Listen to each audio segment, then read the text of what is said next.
So the next step of the process is that we really need to shape our dragster body using a rasp. So the rasp is like the grater-like tool, and as you can see, it's quite rough around the edges. I've drilled some holes in the middle to remove some material, but that needs some shaping as well. It's quite rough.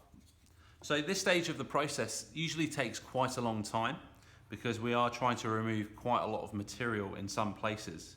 So to do this, what we do is put the dragster in the vise and do it up nice and tight. We're using a wood vise, which is fine. This wood isn't going to damage the size. If it was a metal vise, we'd have to put some scrap wood in. So the rasp will remove material as we push forward in this motion.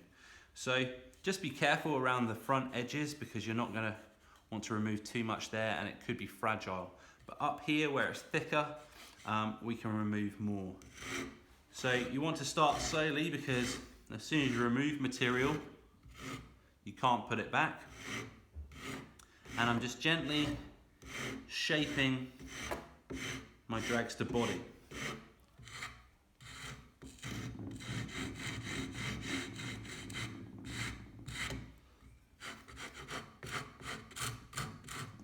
So the rasp is not going to leave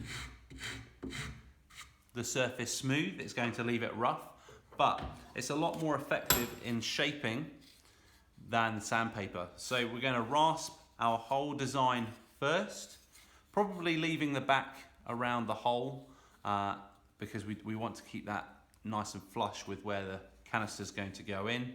But we shape our whole body using the rasp and then we would move on to sanding.